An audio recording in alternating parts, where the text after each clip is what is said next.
gitu kan? Dan perlu diambil pelajaran teman-teman sekalian. Abdullah bin Sabah adalah orang Yahudi yang pura-pura masuk Islam.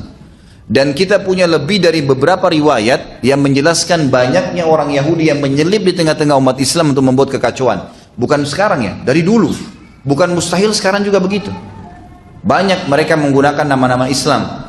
Kalau antum belum pernah dengar, pernah ada dua orang Yahudi di zaman keemasan Mesir dulu, khilafah Mamalik namanya ya.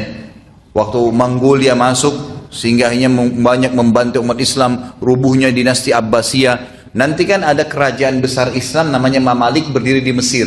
Itu yang sempat membenteng ya suku Mongolia, akhirnya berhenti fitnah mereka, gitu kan. Di situ pada masa itu pernah terjadi ada dua orang Yahudi pura-pura masuk Islam dan tinggal di Madinah. Kisah nyata terjadi. Mereka dua orang ini dahinya hitam. Kalau sholat di saf pertama, paling rajin baca Quran dan paling suka bantu orang. Itu cirinya. Subhanallah, salah satu Raja Mamalik ini mimpi melihat Nabi SAW dalam mimpi dan cuma mengucapkan tolong saya, kalimat itu saja. Maka raja ini pun segera ke Madinah, besoknya berangkat mengumpulkan masyarakatnya, ada apa dengan kalian? Kok saya mimpi Nabi SAW bilang tolong saya? Apa yang saya akan tolong Nabi? Apakah kalian penduduk Madinah ini punya masalah karena kalian adalah tetangga Nabi SAW? Ada sesuatu? Kumpulkan keluarga-keluarga Nabi yang ada. Ada masalah dengan kalian? Gak ada. Pasti nggak ada masalah? Nggak ada masalah. Baik, ada nggak penduduk Madinah yang belum ikut sama kalian? Kata mereka ada, dua orang yang belum ikut.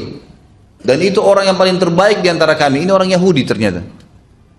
Lalu si raja ini bilang, pada satu saya tidak ingat namanya ya, tapi raja ini, riwayat ini masyhur.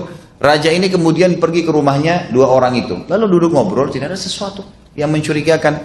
Subhanallah, sebelum keluar dari rumahnya orang yang dianggap tadi orang alim, dahinya hitam, suka membantu kalau sholat di saat pertama, orang Madinah semua tahu ini orang terbaik kami. Kata si raja ini, saya tiba-tiba melihat ada sebuah karpet permadani di tanah, dan saya tiba-tiba ingin sekali karpet itu. Lalu kemudian saya pun bilang, saya ingin karpet itu. Padahal sebenarnya dia tidak butuh, dia raja, dia bisa beli karpet yang mahal. Kenapa dia tiba-tiba mau karpet itu? Dia bilang, tiba muncul perasaan saya itu. Lalu saya pun berkata, saya ingin karpet itu. Kata orang itu, tolong jangan, ini cuma karpet satu-satunya. Pokoknya dia nggak mau kasih. Kata raja ini, saya tidak tahu, baru pertama kali dalam hidup saya ingin berbuat zalim. Saya ingin mengambil secara paksa. Waktu ditarik ternyata di bawah karpet itu ada lubang, dan lubang itu ternyata menuju ke kuburan Nabi SAW. Tinggal 2 hari lagi mereka gali, itu sudah mereka bisa sampai ke kuburan Nabi SAW. Niatnya ingin mencuri jasadnya Nabi. Itu terjadi itu, dan itu sejarah Islam mencatat itu. Ada orang Yahudi yang seperti ini. Ada orang Yahudi, gitu kan? Bayangkan dia bisa dahinya hitam, orang yang paling baik, orang yang semua kedoknya munafik, gitu kan? Dan itu juga terjadi sebelumnya di Abdullah bin Sabah yang mendirikan pemahaman Syiah, pura-pura Islam. Dan terbongkar di kalangan para sahabat ditahu, dan yang membunuh Abdullah bin Sabah adalah Ali radhiyallahu anhu. Karena memang dianggap dia mengaku Ali sebagai Tuhan. Waktu ditangkap dia sebarkan fitnah bahwasanya Ali lebih baik daripada Abu Bakar dan Umar serta Utsman. Lalu ditangkap oleh Ali. Dia bilang, apa kau bilang itu? Dia bilang, iya, saya yang bilang itu. Kata Ali, kau harus bertobat karena tidak pernah saya lebih baik daripada ketiganya. Lalu kata dia, saya tidak mau bertobat. Kata Abdullah bin Sabah, saya tetap anggap kau yang terbaik, karena itu memang fitnahnya dia. Itu memang fitnah. Dia tahu dengan menyebarkan fitnah, dengan seperti ini Ali adalah turunan Nabi, keluarga Nabi, dengan menggunakan nama keluarga Nabi, orang akan fanatik nantinya, dan muncul betul pemahaman itu kan. Maka kata Ali, kalau kau tidak mau taubat, maka saya akan membunuhmu, kisos. Dia bilang, kalau kau bunuh saya, berarti kau adalah dia, kau adalah Tuhan.